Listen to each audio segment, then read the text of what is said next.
All right, pause right here. This is a big moment. Injury to a child is a third-degree felony in Texas, and even when it stems from discipline, the court takes this extremely seriously. This isn't just about punishment. It's about whether the law believes discipline crossed into abuse. Let me know in the comments, where do you think the legal line should be? Good morning. Are you Karis Antoine? And will your client waive the formal reading of the indictment? He does. And I'm guessing there's a warrant for what? His bondsman surrendered his bond. Okay. And honestly, we thought he was something to take care of. He had contacted me. Actually got in touch with Antoine.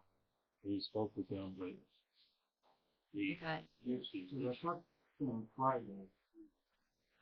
It's good. I just wanted to make sure. You're good. Okay. And he'll waive the formal reading of the indictment.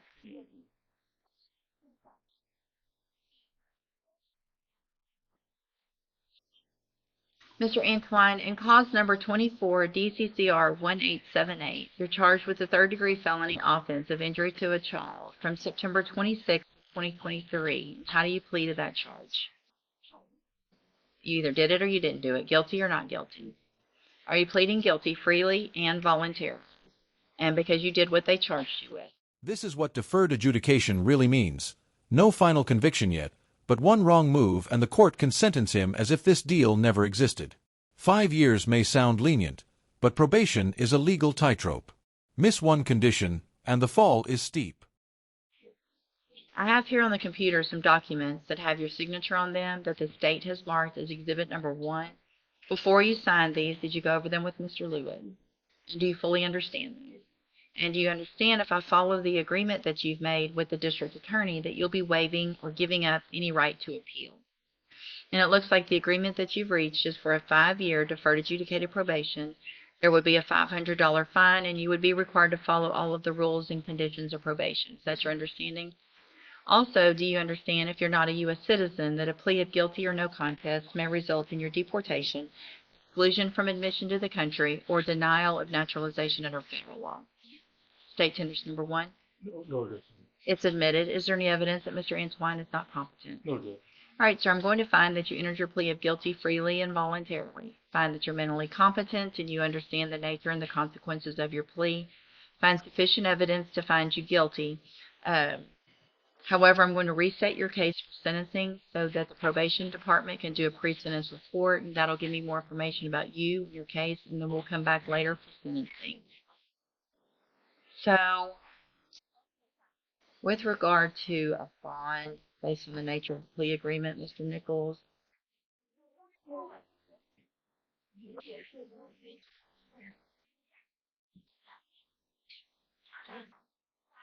There's no felon history yet.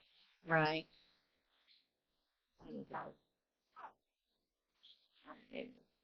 Charge itself. The child will be What's the status of that relationship? Do you still live with that child?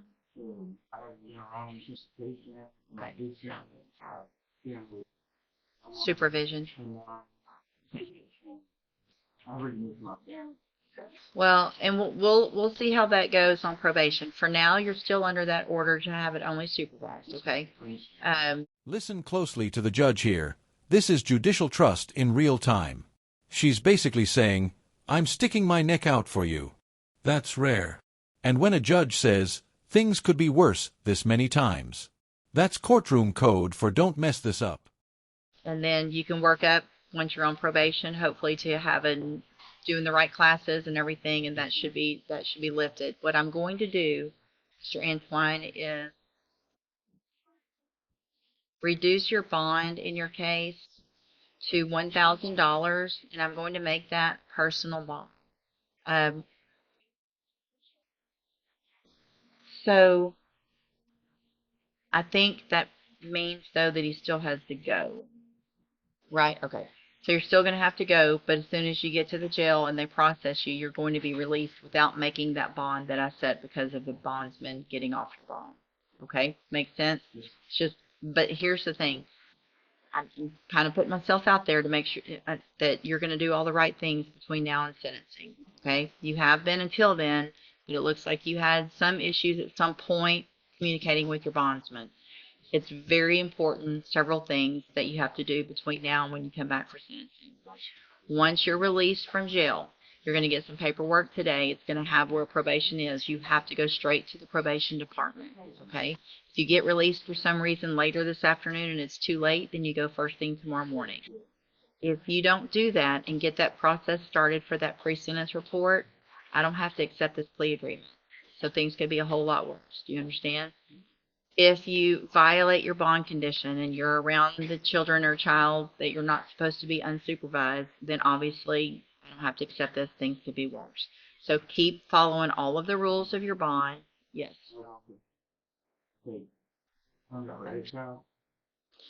No, at this, I don't, I would say at this point, it needs to be all of your children, and then we'll deal with everything when we come back for sentencing. Okay? And so that's for everyone, just to make everybody, well, it's not for everybody, it's for me to feel more comfortable until I get the pre-sentence report and I see what all is going on, how many kids you have, where they live, what the situation is, what the recommendations are from probation. So we're only talking about 5 or 6 more weeks. But it is what?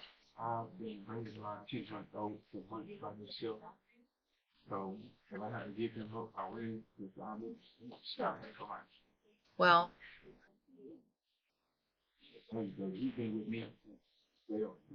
who? Where's the mom?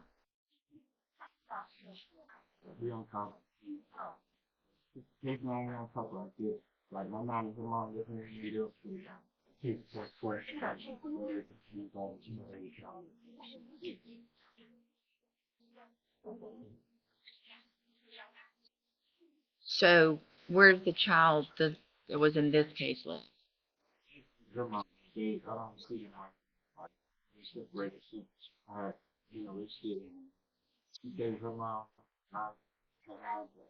Okay,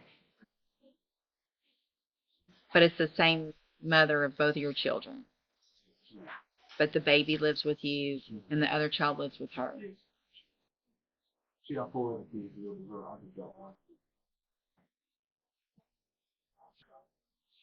Did did you go through anything with CPS as far as they were I mean, we have an order for some CPS records, but was there anything did CPS get involved?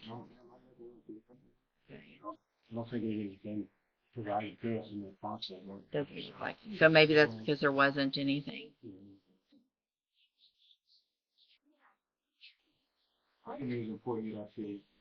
No, no, no. I would much rather you be honest. But and if you're raising, let me look at.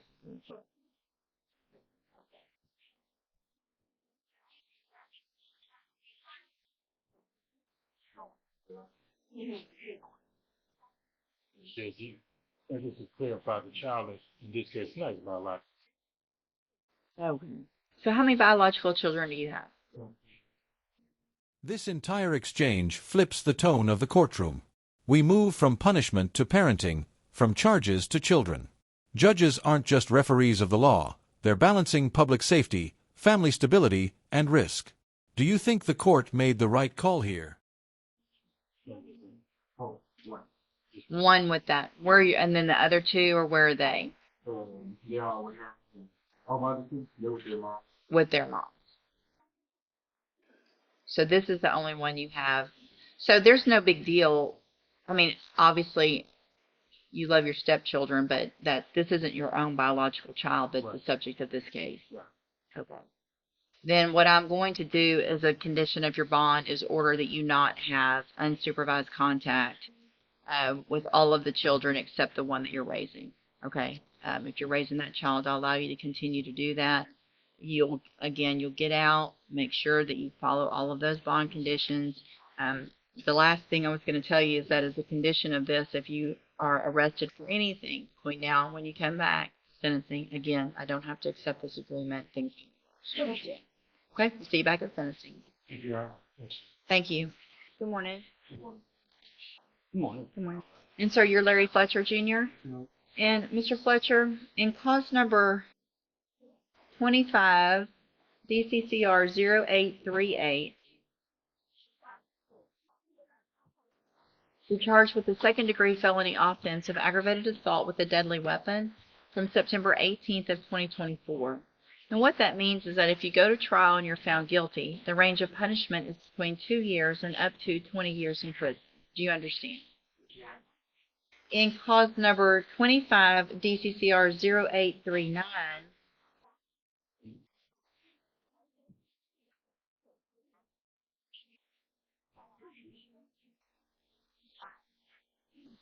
you're charged with a second-degree felony offense of manslaughter from September 18th of 2024. And what that means is that if you go to trial and you're found guilty, the range of punishment would be between 2 years and up to 20 years. Do you understand?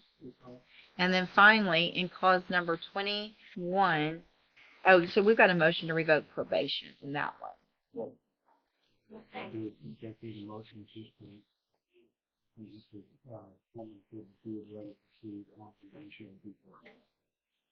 the MTRP is based solely on these allegations. It would be a whole trial.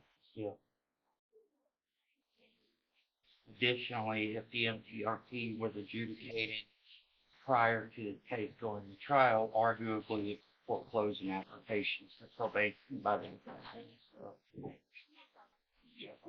That's, I'm not worried about that because if it, no, I guess I just don't want to.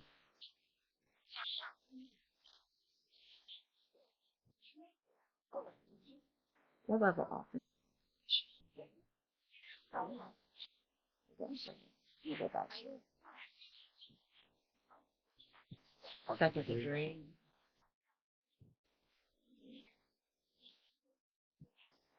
Where's this? You get ready. I mean, a lot of times I want to do the motion first just because depends on what the allegations are. I don't want to try to have to find 2 days for a hearing and hear all the evidence that we're then going to have. 18 years. Concurrent sentences. This is where plea bargaining gets brutally real. Rejecting a deal like this is a massive gamble, because once you go to trial, the judge can't save you from the jury. Would you roll the dice, or take the time? Turn around and potentially hear in a trial if it's not likely to be dispositive. I don't.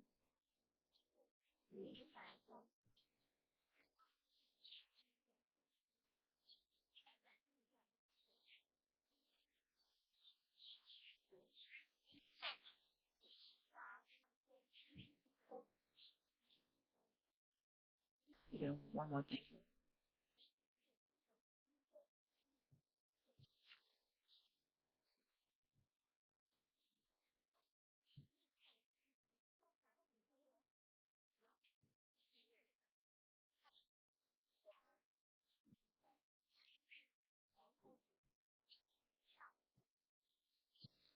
Yeah, on this one, I don't know that that makes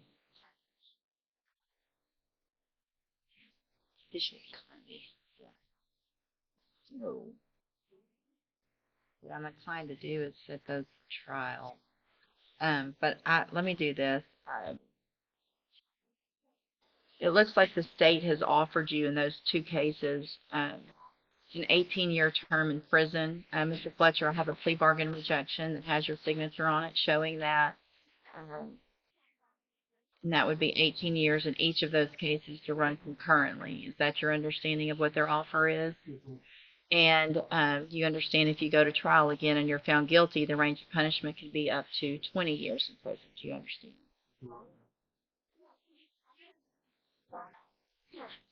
I do want to go ahead and do this, and then let's go through the motion. I do want to get pleas of true or not true on that motion, and then what I'll do, Mr. Wilkerson, is get with you and Mr. Coleman the next week or so. He's got a trial this week that he's getting prepared for, and I will make a decision on whether or not I'm going to go forward on the motion or if we're going to set those cases for trial first. But I want him to be able to have at least his argument in that, so we'll do it that way. So let me go through. And Mr. Fletcher, would you please raise your right hand? Do you swear or affirm the testimony you're going to give in this hearing will be the truth, the whole truth, and nothing but the truth? Thank you. Put your hand down. So in cause number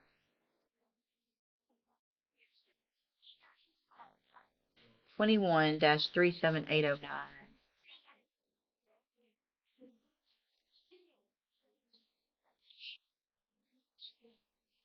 I have a motion to revoke your unadjudicated probation. It says that you were placed on probation October 11th of 2021 for the second-degree felony offense of possession of a controlled substance, and that was a 5-year deferred probation. Is that correct?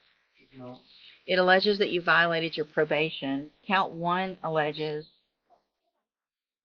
that you committed the offense of manslaughter on September 18th of 2024, and is that true or not true? Count 2 alleges that you committed the offense of criminally negligent homicide September 18th of 2024, and is that true or not true? Count 3 alleges that you committed the offense of aggravated assault with a deadly weapon September 18th of 2024, and is that true or not true? Count 4 alleges that you committed the offense of possession of marijuana on July 4th of 2023. Is that true or not true? Count 5 alleges that you committed the offense of unlawful carrying a weapon on July 4th of 2023. And is that true or not true? Right. Did you enter your plea of true to count 4 freely and voluntarily? And did you plead true to that count because it's actually true? All right, then I'm going to find that you entered your plea of true to count 4 freely and voluntarily, find that count true, find sufficient evidence to find you guilty and revoke your probation. However, what I'm going to do is reset this for now. Just make a note for me to decide what I'm resetting it to and put it on my desk, and I'll get an email or a call, Mr. Wilkerson, with you and Mr. Coleman within the next couple of days, and we'll figure out if I'm going to set it for a hearing and what amount of time that would need on the motion, or if I'm going to set it for trial on the first. All right? And we'll stay in touch with Mr. Wilkerson and your bondsman, and they'll let you know when you need to be back. He'll let you know what it's going to be for and all of them. Okay? You're free to go. We need to, please. Good morning. Are you Shay Brooks? Shy. And Mr. Brooks, in cause number 24, DCCR 2034, was previously in court, entered a plea of guilty to evading arrest or detention with the use of a vehicle, received the pre-sentence report. Has everyone had an opportunity to review the report? Yes. Any additions or corrections? Yes. Thank you, sir. All right, Mr. Brooks, I'm going to find that you previously entered your plea of guilty freely and voluntarily. Find sufficient evidence to find you guilty, and at this time follow the agreement that you made with the district attorney and find you guilty of evading arrest or detention with the use of a vehicle. Sentence you to a term of 10 years in prison, but probate that for a term of 10 years. You're ordered to pay the $1,000 fine and to follow all of the rules and conditions of probation. If you do that, this is an excellent opportunity because you don't have the felony conviction. Well, no, it's not. I'm sorry. You do have, for all practical purposes, your case here in court is over. You do everything you're supposed to. And you'll be able to serve that 10-year sentence while you're out on probation. The other side of that, though, is if you violate any condition of probation, you can be brought back into court and you could be facing that 10-year sentence that you've already agreed to. You understand? I'm handing you the trial court certification that shows this was an agreement that I followed, and so you've waived your right to appeal. I also handed you a written admonishment regarding your ineligibility to possess a firearm or ammunition. Because of the judgment entered against you, you're ineligible under Texas law to possess a firearm or ammunition. Possession of a firearm or ammunition could lead to charges against you. Firearm is a legal term, and you should read the written admonishment I provided you to see what devices qualify as a firearm. If you have questions about the laws that make you ineligible to possess a firearm or ammunition, or about how long that lasts, you can talk on this. If you'll just have a seat here in the courtroom, probation will call you up to her desk when she's ready to go over your paperwork. All right. Good luck to you, sir. Thank you. Thank you. Paul McCorvey, Mr. Lewis. Good morning. You're Paul McCorvey. And this is 24 DCCR 1914. Mr. McCorvey's charged with theft of property, and what is he now? Sure. We got me the transcripts and everything for probate court. Just Okay. want to have the probate matter going on. Mm-hmm.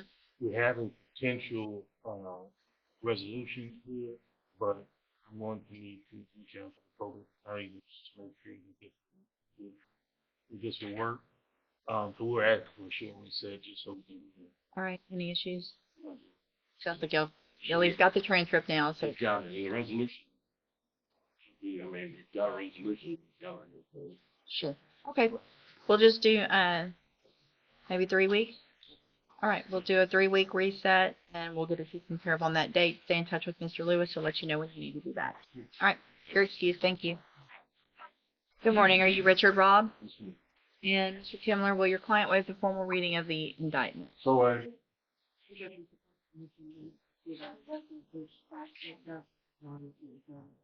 All right. Thanks. can I launch a judicial report? Thank you.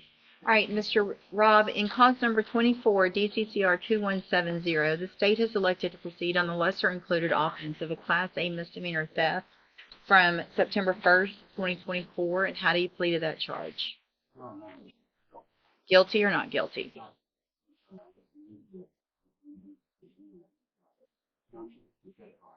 So, what's your employment? Okay, I'll hold it. Y'all go visit and make sure he knows what's going on before I go any. Just what you represented, I misunderstood what you want to bar cases, and of course, right, if he could change his plea of truth to not true, possession of marijuana allegation in the instruction. Mr. Smith, any objection to that? We're going to have a hearing on all of it anyway. So that's in cause number 21, 37809.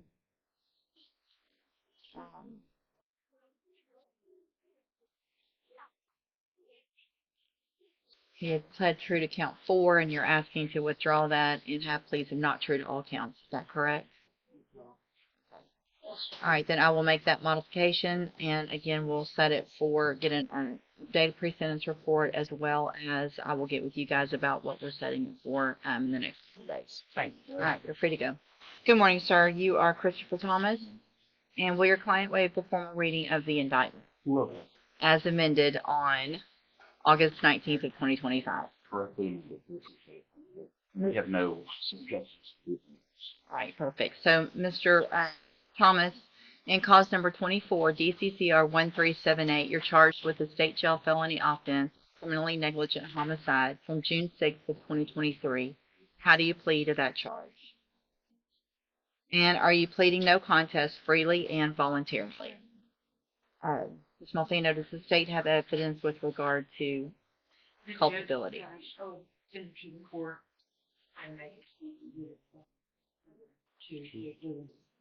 Yes. Like plea papers. We should a court adjudication Thomas and provide terminal property for the on June 5th, 2023 on Highway 73 for our traffic accident that occurred between Mr. Thomas, who was determined to be in a fault in an accident. He was driving prematurely and led to the death of the individual in the car. We have discussed this many times in serious actions. Obviously, a big civil litigation should be in the case, but there is no problem contacting David and assuming he's a direct grand jury, so him for investigating for Any objection to States 2? We have no objection. All right, States 2 is admitted. Mr. Thomas, I have here on the tablet some documents that have your signature on them that the state has marked as exhibit number 1. Before you signed these, did you go over them with Mr. Burks? And do you fully understand them? And do you understand, if I follow the agreement that you've made with the district attorney, that you will be waiving or giving up any right to appeal? And it looks like that agreement is for a 5-year deferred probation, $500 fine, and you would be required to follow all of the rules and conditions of probation. Do you understand? Also, do you understand, if you're not a U.S. citizen, that a plea of guilty or no contest may result in your deportation, exclusion from admission to the country, or denial of naturalization under federal law? State tenders number 1. We have no objection. It's admitted. Is there any evidence that Mr. Thomas is not? None at all.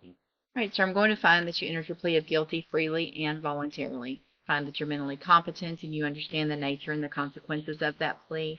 Find sufficient evidence to find you guilty. However, I'm going to reset your case so that the probation department can do a pre-sentence report. That'll just give me more information about you, your case, and then we'll come back later for sentencing. You need to stop and talk to probation on your way out of the courtroom today, and she's sitting at that desk right there. All right, we'll see you back at sentencing. Thanks, sir. Thank you for getting here, Mr. Ollie. I'll recall that bond forfeiture. Thank you for calling and let us know you were having issues. That's all it takes to not be in trouble. So this is cause number 25, DCCR 0532. Were you able to get a lawyer hired?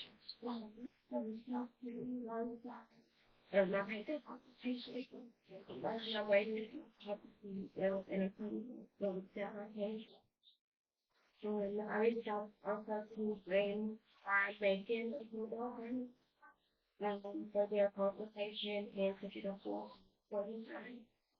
Then I reached out to Julian and Judge Raquel. We think about their consultation and then to the full to their support. Thank you for doing what I asked you to. Are you able to afford any of that you know of right now? Just the consultation. So I'm going to have you fill out some paperwork, Mr. Ollie, this morning to see if you qualify for a court-appointed lawyer since you've done what I asked you to, okay? You need to make sure and fill it out accurately and completely. Don't just leave it all blank. Put any income you might have, any bills you pay. You're going to swear under oath that it's all true and correct, and then I'll take a look at it, okay? If you step in front of the clerk right here, she'll give you that. And this is the danger zone. One true plea, just one, was enough to revoke probation entirely. Even though the bigger charges are denied, probation violations don't require a jury. Lower burden of proof. Faster consequences. This is why defense attorneys lose sleep.